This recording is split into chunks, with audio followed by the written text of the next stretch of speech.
Welcome to Mammoth Cave. The longest, darkest place on Earth.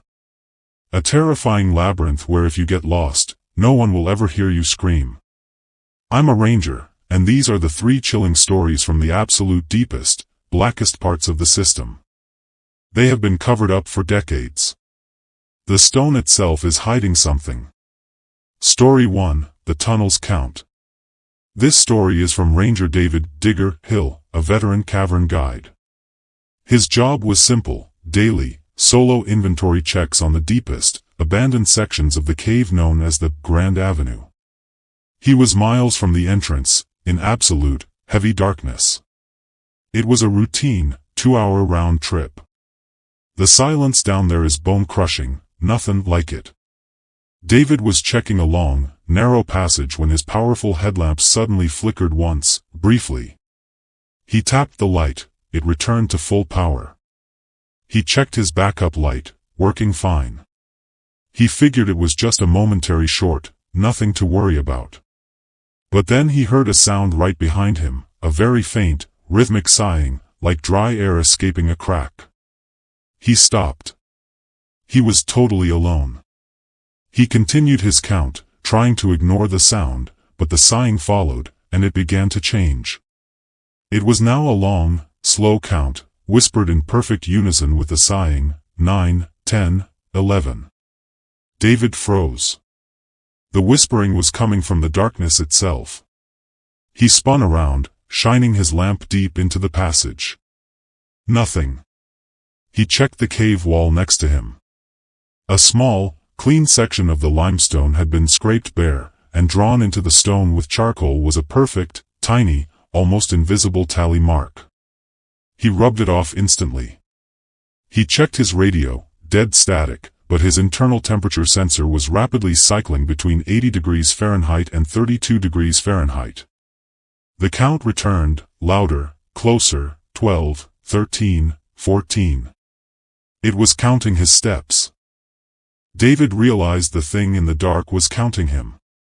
He slammed his clipboard down and ran back the way he came, stumbling over the uneven floor.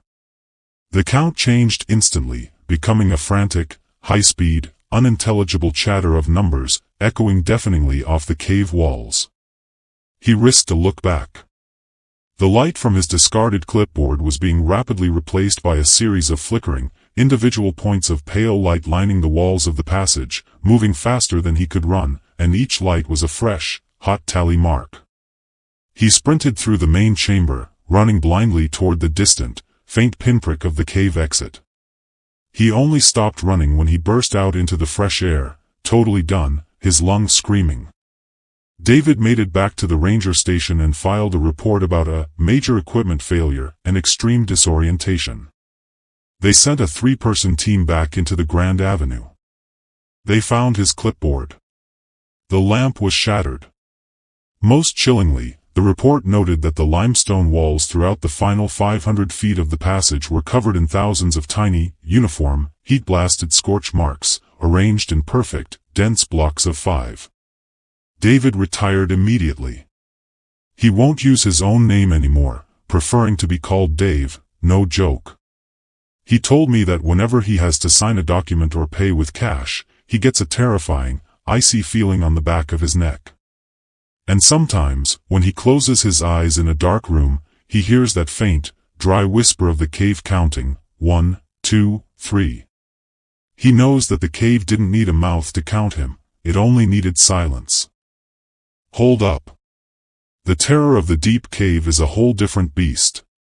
If the absolute dark just got a whole lot scarier for you, slam that like button and subscribe to Horror Spot.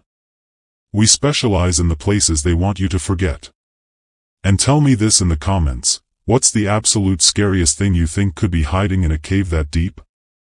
Engage with us. Story 2, The Sound of Thirst. This happened in a wet, perpetually cold section of the cave known as the River Styx Passage.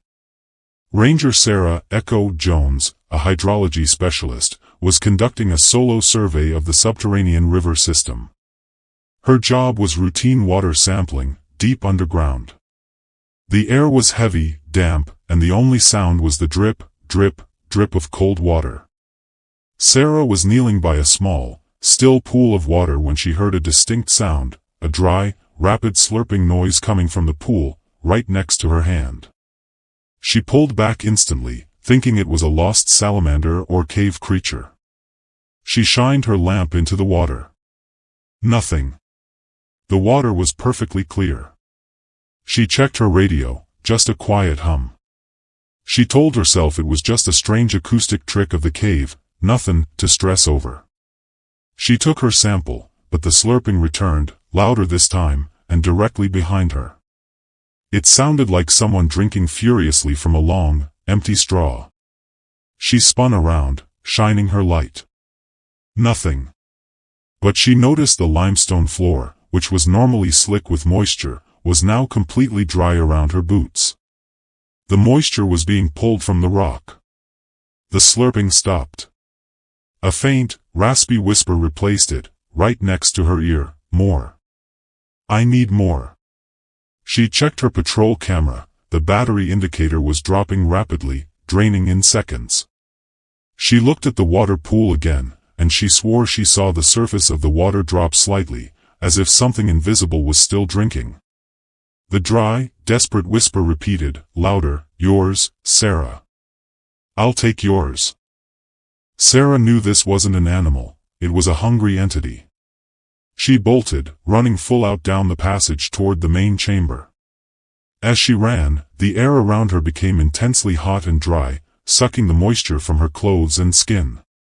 She heard the rapid, desperate slurping sound following her, and this time, the sound was punctuated by the horrific sound of cracking rock as the moisture was pulled violently from the passage walls. She ran until she reached a small, cramped section of the trail, squeezing through the tight space. She didn't look back until she reached a major, dry chamber, gasping for breath, the suffocating, dry air finally receding behind her. Sarah made it back to the entrance, collapsing from dehydration. She reported a massive localized humidity failure and heat stroke. They investigated the river Styx passage. They found nothing out of the ordinary, but the report noted finding Sarah's abandoned patrol camera.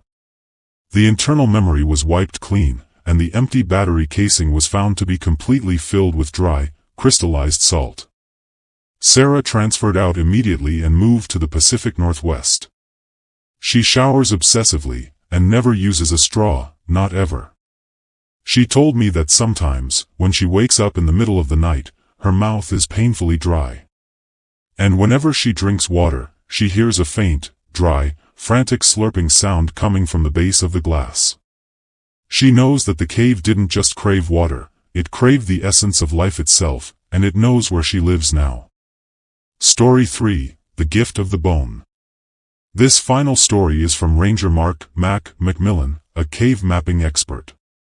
His job was solo, week-long trips to map previously uncharted, terrifyingly tight crawl spaces. He was deep in a section known as the squeeze room, where you have to crawl on your stomach through tiny gaps. Total claustrophobia, man. Mac was inching through a particularly narrow, dark passage when he found something. Not a rock or a tool, but a small, polished piece of human thigh bone, placed neatly in the center of the crawl space. It was bleached white and perfectly smooth. Mac, a veteran, instantly knew this wasn't a modern finding.